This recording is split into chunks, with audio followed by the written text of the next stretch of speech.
name is Mark Christ, and I work for the Arkansas Historic Preservation Program. Okay, let's try that. Okay. Okay, welcome to the Sandwiching In History Tour of the Pulaski County Courthouse. We are in what I think possibly might be the most gorgeous public space in the state of Arkansas, the rotunda of the Pulaski County Courthouse, part of the Pulaski County Courthouse. And this is really two distinct buildings, and the dueling styles of architecture are directly related to the prevailing styles of architecture when the buildings were designed and built 25 years apart. Thus, they are great markers of their respective periods. I'm going to give a caveat. Most of today's lecture is based on a tour that Elizabeth Blackwell did 10 years ago. So all the credit goes to her, but I'll share any blame that comes with it. I'd like to thank Judge Barry Hyde for allowing us to visit these wonderful buildings. And this tour is worth 1 hour of HSW continuing education credit through the American Institute of Architects. So anyone interested in that, look me up after the show. Before I get too far along, our next Sandwiching in History, the final one in 2017, will be December 1st at the Little Rock City Hall, right down the street. Okay, now if you look at the top picture in your packet, this is the first Pulaski County Courthouse, and it's going to be right over that way. Well, I'm going to describe the two buildings, and then everyone can just wander at your leisure and look at the two of them. So we'll start with the 1889 courthouse. Pulaski County was founded in 1818 as just one of 5 counties who existed when Arkansas was still part of the Missouri Territory. The county was named for Count Casimir Pulaski, a Polish brigadier general who fought in the American Revolution. That is not Elvis Presley in the middle of the rotunda. That is Count Casimir Pulaski. That sculpture was created by Sasha Schmidtman, who also did the relief sculptures that are on the front of War Memorial Stadium. So it's the same sculptor. This one stood for many years on Broadway in front of the Pulaski County office building there. Now the courthouse that comprises the south part of this building was designed in 1886 when the old State House right up the street was still Arkansas State Capitol. And this area was a bustling area not just for commerce but also for government. So construction of the building began in 1887 and was completed in 1889. It was designed by a young architect named Max Orlopp. And Orlopp is also known in Little Rock for having designed the Hornibrook House, which is now the Empress Bed and Breakfast, in 1888, which is 1 year before this building was completed. Orlopp was educated at the United States Naval Academy at Annapolis, Maryland. He practiced civil engineering initially, but took up the study of architecture in 1885. So if you're keeping track of what I said when I said this building was designed in 1886, you can do the math and see that he was a bit of a prodigy doing that 1 year later. Orlopp practiced architecture in the leading popular styles of his time. The Hornibrook Mansion is designed in the Queen Anne style, and this building trends toward the south building here trends toward the Romanesque Revival style.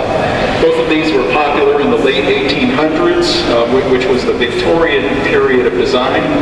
And one thing that most of the styles popular in the Victorian era is an abundance of texture and a combination of many design elements, as well as a general lack of symmetry. And if you look at that picture, you can certainly see that.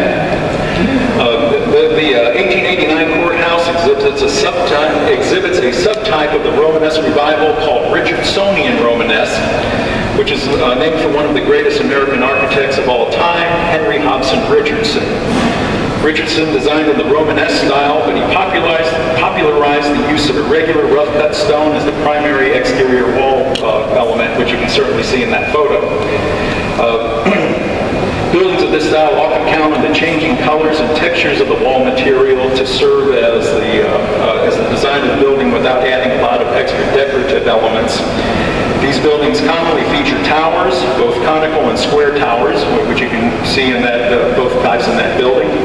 And Richardson mainly practiced practiced in the Northeast, but his style quickly spread in popularity and was used across the country. Orloff didn't stick around Arkansas. He later moved to Dallas and is credited with the design of many high-profile buildings in Texas and surrounding states. The square tower that Orloff designed in this building was destroyed in a violent storm in 1961, but a movement to restore it began in 1990. The Arkansas Historic Preservation Program, the agency I work for, provided a $90,000 grant that started the reconstruction of that tower.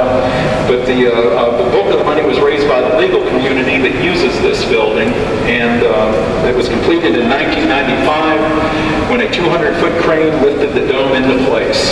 So for many years there was a hole in the sky where that wasn't. The HPP also provided a $140,000 grant to repair the slate roof of that courthouse. And when we're done here and you head over that way, when you walk around the 89 courthouse, look out for such features as the tile and hardwood floors, wooden wainscoting, the fine door frames with bullseye molding, and the elaborate wooden cast iron railings on the east and west sides. So now let's get to this building, the 1914 courthouse. Little Rock was booming, and it soon outgrew the Max Orloff Courthouse, which only has 2 floors of usable space. So this addition was built in 1914 in a completely different style of architecture, and designed by George Richard Mann, who was one of Arkansas's leading early architects. And that's the second picture in your packet is the exterior of this building. Mann served as architect on the Arkansas State Capitol for 10 years, but he did not see it through to its completion, though much of the design reflects his ideas. He was awarded the commission for the addition to the Pulaski County Courthouse in 1912 after having established himself as a prominent architect in central Arkansas and a master of the classical revival style, which we see in this building. Mann was one of the earliest architecture graduates of that program at MIT, graduating in 1876. He later worked for McKim, Mead & White, which is one of the best-known architectural firms in the country. He picked up many of his skills working with classical design elements during his time with that firm, and he left there to return to his native Midwest and then to expand his career in Arkansas after hearing that the state was looking to build a new capital. Mann used his talents in the classical revival style to create the addition to the Pulaski County Courthouse. The classical revival became popular in the U.S. beginning around the turn of the century, around 1900. And classical revival generally refers to buildings that have monumental classical elements such as 2-story columns and large pediments, which you certainly see on the exterior of the building. But this building also falls into another style called Beaux-Arts Classicism. The Beaux-Arts is a bit less common than the classical revival because it involves more detailing and often includes the work of artisans. Beaux-Arts Classicism was popular from about 1890 through 1930, and it came out of the École des Beaux-Arts in Paris. I'm hoping I'm pronouncing these words right. The architecture program trained many leading architects of that era, including the aforementioned Henry Hobson Richardson and Charles McKim, who was one of the partners in the firm that Mann trained at. Features of the Beaux-Arts movements that differentiated from classical revival really break down to detailing and particularly sculptural elements. The École des Beaux-Arts based much of their teaching on Greek and Roman architecture. They taught proportion and spatial relationships based on what were considered to be perfect forms. However, the detailing of Beaux-Arts Classicism generally includes the addition of statues, swags, cartouches, and other sculptural elements, pieces meant to make these buildings picturesque and enhance the architecture. And you can certainly see that if you look at the photo there, the shielded heads above the doorway, the sculptures at the top, the large shield up there. But as a result, additional artists or craftsmen were often employed to create these sculptural pieces, and these buildings were very expensive to build. They're almost always large-scale public buildings, and there are very few residential examples of this style. George Mann's training at McKim, Mead & White certainly contributed to his understanding of the Beaux-Arts style and helped in his design for this structure. The elements of the Beaux-Arts we see here are the unadorned first level of the building, which is much bulkier than the levels above. And this is an example of classical ordering, where the first level is more utilitarian, and then the second and third levels are more detailed and finely capped with a cornice and balustrade. The symmetry of this building, the pediments above the second floor windows, and the tall columns topped by Ionic capitals are all elements of the classical revival style, while the sculptures and ornate shield between them reflect the Beaux-Arts, as you can see in the photo in your handout. This classical order was fully developed in Italy during the Renaissance. Italian palazzos were ordered this way as the street level was dirty and usually full of shops, animals, people, and noise. Therefore, the bottom level of the building was virtually ignored in terms of design, and the higher levels were the nicer levels for the people who lived there. In this way, the exterior design spoke about what was going on inside the building. So construction on this building began in 1913 and was completed a year later, and A.O. Campbell was the contractor. Now we'll talk a bit about the interior, which we are luckily inside of right now.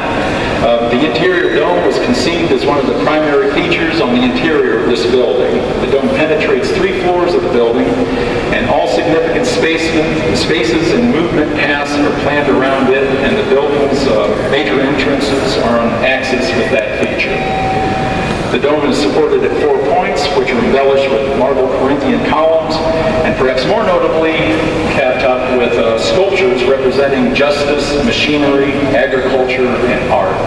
And if you look at them from the second floor, you can see more head-on, and you can see which is which. These sculptures were created by Italian sculptor Giusto Riva, whose picture is the third one in your packet. And he did this work with his 2 sons, John and Paul. The sons did the statues on the exterior of the building, at the flagpole, as well as the decorative keystones that you see in the arches on the first level of the building outside. Gesto is credited with these 4 interior sculptures. And Pulaski County is apparently quite lucky to have works by the Leva family. They are credited with other pieces in Italy, Russia, Norway, Sweden, and also elsewhere in the U.S. at New York, Washington, D.C., and other places. And as you walk through this 1914 Pulaski County Courthouse, be sure to watch out for such details as the ornate metalwork around the elevators and the marble floors and wainscoting. Now, this building cost some cash. They did not scrimp on the details. And finally, I want to mention the Alexander Butler Rose Gardens, which cover most of the block to the west of the courthouse. Little Rock Garden Club maintained these gardens for decades until it became too labor-intensive for their membership to maintain, and the gardens began to languish between 2010 and 2016. Master Gardener Melody Parsley, and isn't that a fabulous name for a gardener? Met with Judge Hyde about some water issues, and after he learned that she was a gardener, he asked her if the Pulaski County Master Gardeners would take over the care and upkeep of the rose gardens. That relationship became official on February 16, 2016, and the group also unofficially maintains the flagpole garden, 4 square planters, the area around the fountain, and the brick walkways. Yes. Are there any master gardeners in the crowd? Raise your hands high. Okay. If you have any questions about the rose gardens, that's who you're going to talk to. Okay. So thank you all for joining us today, and remember that the last Sandwiching in History tour of 2017 will be held at Little Rock City Hall on December 1. You can join us on November 11 if you want to for a tour of the historic downtown in Dumas, Arkansas, and on December 9